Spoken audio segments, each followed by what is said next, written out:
Hello and welcome to News Round, a recap of stories that made headlines during the week. I'm Teniola Shoboale, the headlines. President Muhammadu Buhari bears his mind on several issues in an exclusive interview with Channels Television.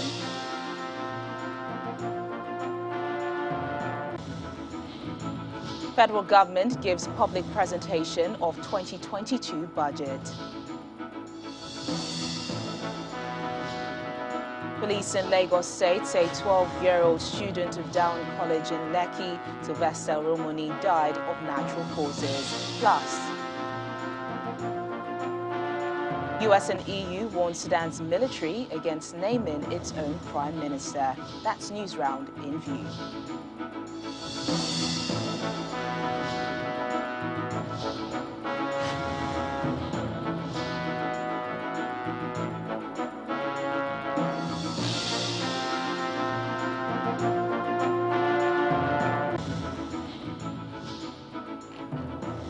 We begin News Round with Channels Television's interview with President Muhammadu Buhari on Wednesday. The president was speaking on a number of burning issues in the country. He condemned the privatization of the power sector, questioning the capabilities of the owners, while refusing support for the creation of state police. In what could be described as a rare conversation with the media, President Muhammadu Buhari, in an exclusive sit-down with Channels Television, had a lot to say on a plethora of national issues. A couple of months after meeting with Southeast leaders and promising to look into their request for the release of IPOB leader Mazi Nnamdi Kanu, the president insists he does not interfere in judicial matters, but wants Mr. Kanu to answer for his actions, even though he does not rule out the possibility of a political solution. No, we cannot release him. There is a possibility of political solution. If people behave themselves, all well and good. But you can't go to a foreign country and keep on sending incorrect economic and security problem against your country and thinking that you never have to account for what you have been doing. Let him account for what he has been doing. The president prides in the security achievement in the northeast while vowing to deal decisively with bandits in the northwest. He also thinks that state police is not the best option to combat insecurity. State police is not an option. Now, find out now the relationship between local government and the governors. Are they getting, at the third tier of government, are they getting what they are supposed to get constitutionally? Are they getting it? Try and see those people from local government that have confidence in you to tell you the truth. The fighting between local government and the governors. The conversation also focuses on infrastructure development, including the power sector and the administration's borrowings from China. TCN is 100% government. Sure. But we inherited what they call discourse. They almost divided the country almost based on geopolitical zones. What was the basis? The people that own them, who are they? They are not electrical engineers. They don't have money. It's just a political favor. We take that where it is necessary. I told you now of something that I'm sure you know, what it used to be between Lagos and Ibadan alone, not to go to the rest of the country. But we got the Chinese to help us in the rail, in the roads. How can we turn that down? So the Chinese are welcome. Anybody that is prepared to come and help us our infrastructure, I told you, the roads, the rail and power will be welcome. The president explains his opposition to direct primaries. I want people to be given a choice. You can't give them one option and you think that you are being democratic. Let them have the three options. He had just one word for the main opposition party. PDP. Failure. And he would not speak on his successor. No, I wouldn't, because he may be eliminated if I mention it. I better keep it secret. He advises young people against depending on the government for jobs, as he charges them to also look in the direction of agriculture. Terry Ikumi, Channels Television News. And ahead of its convention slated for February, governors of the All Progressives Congress are set to meet on Sunday, January the 9th, 2022, to fix a date for the conduct of the political gathering. Governor Simon Lalong of Plateau State made this disclosure to State House correspondents after a meeting with the president in his office. According to him, President Muhammadu Buhari has given the assurance that nothing would stop the APC from conducting the convention as scheduled. The National Convention of the All Progressives Congress, APC, is a focal concern here as Governor Simon Lalong of Plateau State meets with President Muhammadu Buhari in his office. After that meeting, Governor Lalong, who doubles as chairman of the Northern Governors Forum, announces that governors of the All Progressives Congress will meet in less than 72 hours to decide on a definite date for the convention. The president still stands committed that there must be an immediate convention. There must be convention. So it is that convention. You know, when convention is coming, there are affairs here and there. Some people will tell you it will work, it will not work. But I'm happy, I don't want to draw the conclusion, but the visit, the president has already assured us, and you know, there is already a notice that all the governors are meeting on Sunday. By Sunday, we will tell you when we're doing the convention. We are taking a date already. Some parties have done their own. The PDP did their own. Nothing will stop APC from doing their own.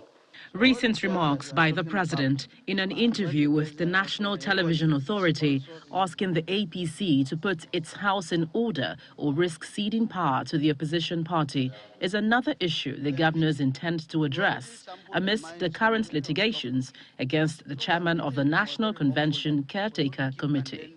With the admonition given by the president is a signal, it's a warning signal to all of us to sit up and ensure that we have a seamless, we have a very clean, fair, and transparent convention so that our party will not get disintegrated. But I just want to assure you that in so many ways when we meet, we harmonize all interests and we come out as an APC. The president also met with Governor Mai Malabuni of Yobe State, who is the caretaker of the Extraordinary Convention Planning Committee.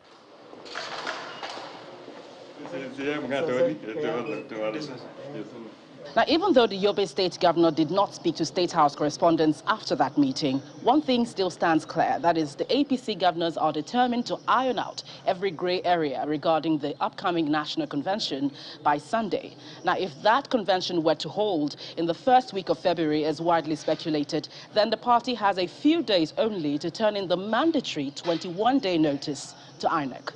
From the presidential villa, Gloria Umezuki, Channels Television News. The federal government is projecting 10.7 trillion naira as revenue target for the 2022 fiscal year. The Minister of Finance, Budget and National Planning, Zainab Ahmed, who made this known at a public presentation and breakdown of the highlights of the 2022 Appropriation Act, explains that the figure is 32% higher than the 8.1 trillion naira projected in 2021. Thank you very much. You may be seated. Days after President Muhammadu Buhari signed the 2022 budget into law, the Minister of Finance is leading other government officials to discuss the workings of the budget. She starts by giving the major highlights of the 2021 budget performance, which she pegs at 94%.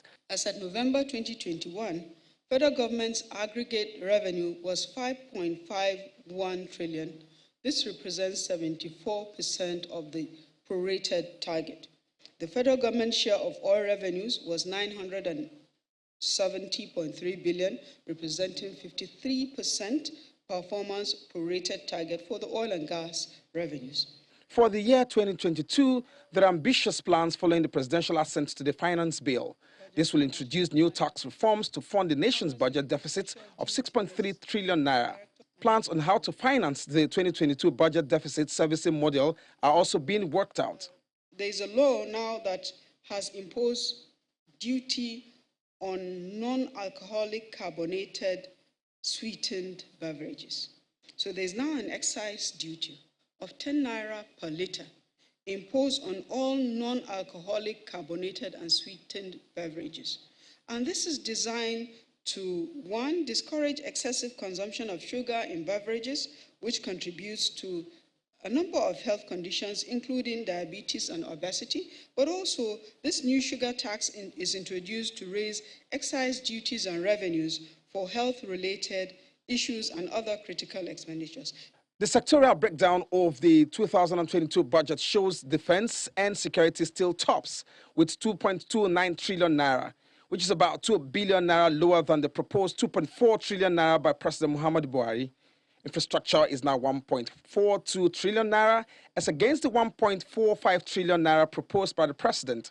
Health is now 876.3 billion naira, which is higher than the 820 billion naira presented by the president, while education is now 1.23 trillion naira as against the 1.29 trillion naira proposed by the president. The budget deficit stands at 6.3 trillion naira, while debt servicing is over 3.6 trillion naira. The Minister of Finance addresses concerns over the increasing cost of debt servicing in Nigeria. At 3.61 trillion, debt service is 21% of the total expenditure of the 2022 budget, and it is 34% of the projected revenue of the 2022 budget. In all, the federal government hopes that this budget reflects the economy, which has been affected by COVID-19 pandemic, insecurity, and dwindling investments. Military veterans have staged a peaceful protest in the nation's capital, demanding payment of their 24-month arrears of minimum wage. They're also asking for the immediate payment of their security department allowance and a review of the National Health Insurance Scheme. The peaceful protest was held at the entrance of the Ministry of Finance. This protest is by military veterans under the aegis of the Coalition of Concerned Veterans. Men with decades of service in the Nigerian military, decades of wars and peacekeeping missions. Some of them served with the Special Forces. Armed with their sleeping mats, they demanded their 24-month outstanding arrears of minimum wage, approved by the president in 2019, be paid immediately. They want their security debarment allowances paid as well. They want a review of the National Health Insurance Scheme to cover ailments they suffer as military veterans. You see them in a way that they are ramshackled by challenges and health conditions, and if you look at the medical package itself, something that is supposed to address like high blood pressure, arthritis, these are issues that people should face. Then you are just giving them malaria treatment. They claim their civilian counterparts have been paid following the approval of the president and are miffed at the delay, considering that the president, the National Security Advisor, and the Minister of Defense are all military veterans. The civilian counterparts have been paid, and what we keep hearing is that there's no cash backing. And then we ask the question, where did you get the money to pay the civilians? The protesters are finally met by one of the permanent secretaries from the Ministry of Finance, who calls for calm. What we have done is to include it in the 2022 budget. And I'm aware that Commodore Lawal of the Rear Admiral now. Rear Admiral Lawal of Military Pensions Board has informed you that it's in the budget. And I want to reassure you as the custodian of the budget that that money is in the budget. The protesters are not satisfied. Like you have seen us here, we are here with our mats. And the excuse that it has been provided for in 2022 budget is not satisfactory to us. Despite assurances from the Ministry of Finance that their entitlements are actually located in the 2022 budget, these protesting military veterans are insisting that they want to see those payments done immediately before they leave. They're saying that the habit of ignoring the entitlements of military veterans is demoralizing to the troops on the ground right now. They're saying that by the 15th of January, if these demands are not met, this peaceful protest will turn into picketing. Kayla Megwa, Channels Television News. When News Round returns in just a moment, Lagos State Police Command maintains that the Dowen College student, Sylvester Romani Jr., died of natural cause. Please stay with us.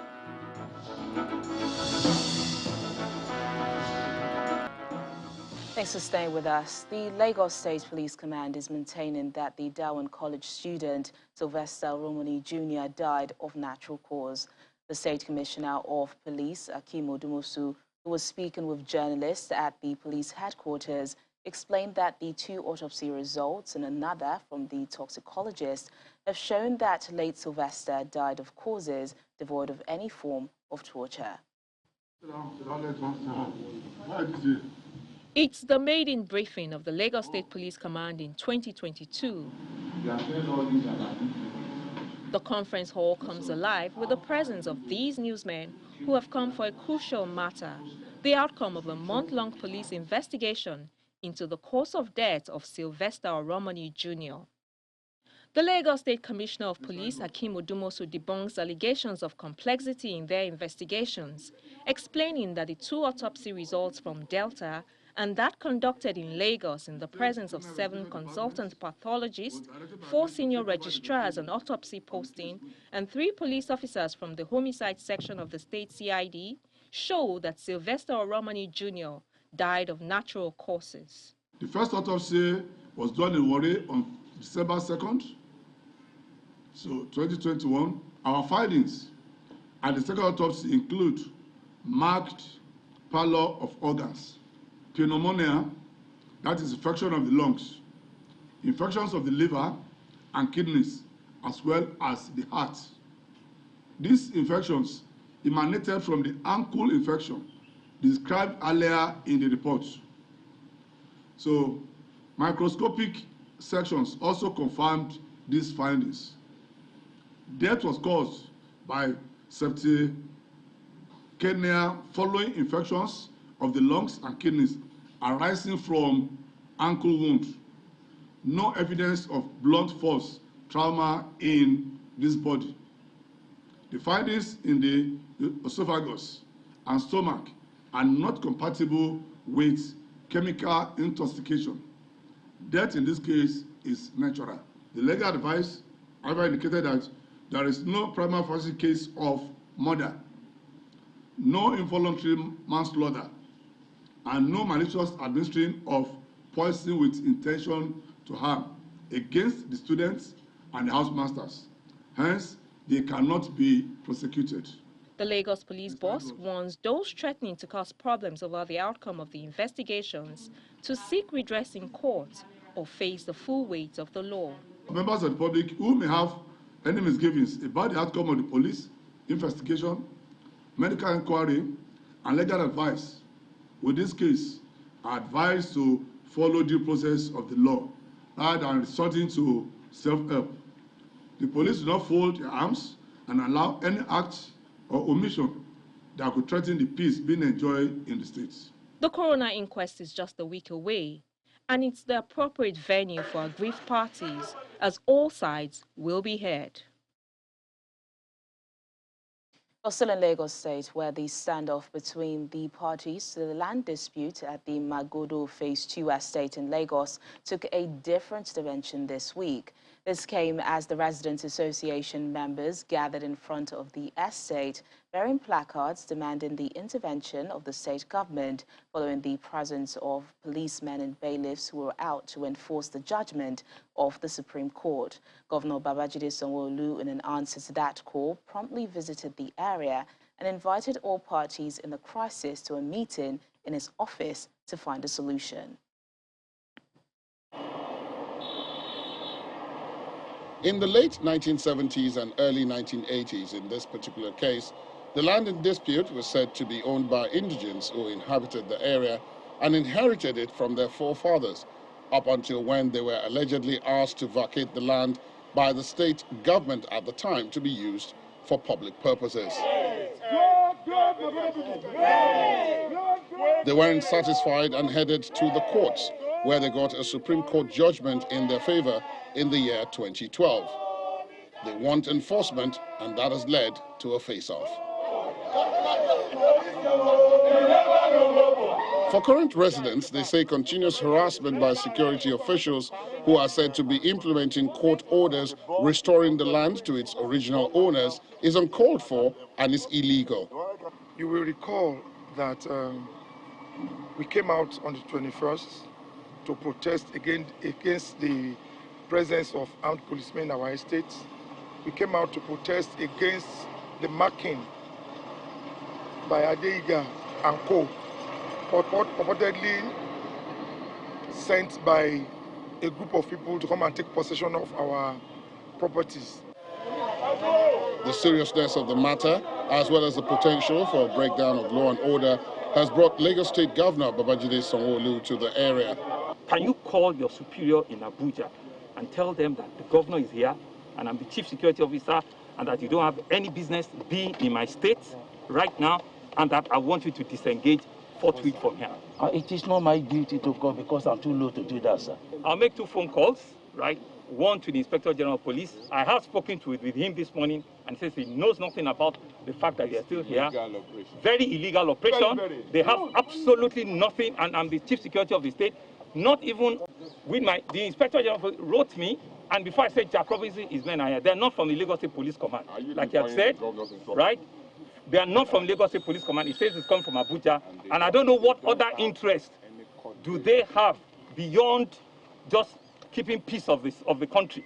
Governor Sanwo-Olu then goes to consult with some authorities before returning to make an announcement. I've spoken extensively with the Inspector General of Police, the Honorable Attorney General, and we've resolved all of the issues. Tomorrow, we'll be inviting, the representative of the judgment creditors. We have actually started a committee meeting, but I want to invite them again officially to my office tomorrow by 11 o'clock.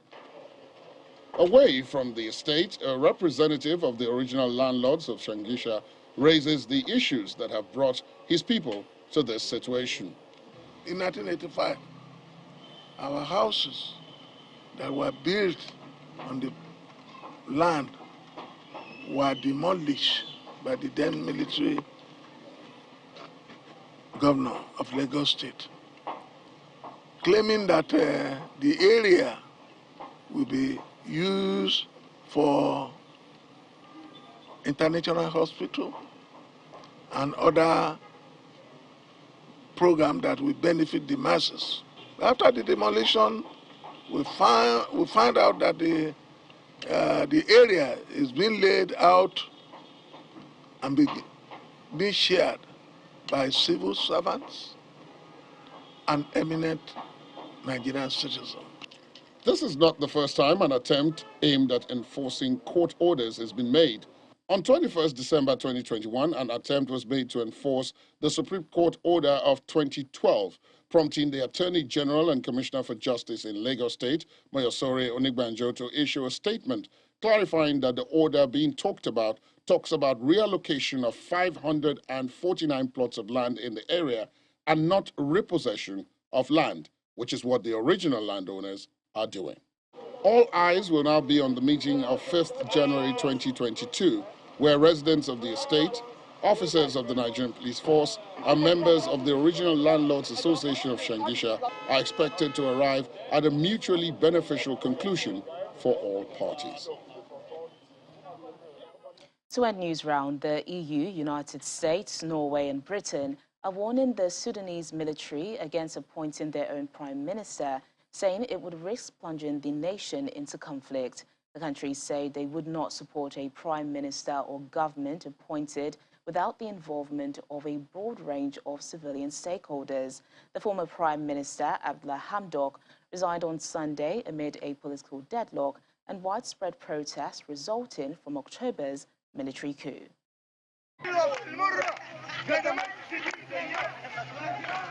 Another day, another round of protest. The people of Sudan are not backing down on their demand for a return to civilian rule. The security forces also are not stopping the use of force. They once again fired tear gas to disperse large crowds demonstrating against military rule and recent protester deaths across the capital, Khartoum, and neighboring cities. The demonstrations, the 13th round of protests since a military coup on October the 25th, 2021, were called by a local resistance committee in Khartoum's twin city of Omdurman in response to the killing of several protesters there on Thursday, December the 30th, 2021, and Sunday, January the 2nd, 2022. The protest comes 2 days after the resignation of Prime Minister Abdallah Hamdok, who had served from 2019 until the coup and was reinstated on November the 21st in an agreement with the military widely rejected by protesters. Hamdok had served as Prime Minister for more than 2 years under a power-sharing arrangement between civilians and the army until the military toppled him in October, accusing politicians of hostility to the army. Under an agreement to partly reverse that coup, he returned to lead a government of technocrats intended to serve until elections in 2023. But his deal with the military was opposed by key political parties and by the protest movement that had brought down Bashir. Hamdok said he would only stay in his post only if he could mobilize political support. But on January the 2nd, in a televised address, he said he had been unable to unite polarized factions sufficiently to be able to move forward with the transition. And that's News Round this week. Thank you so much for watching. I'm Teniola Shubowale. Enjoy the rest of your weekend.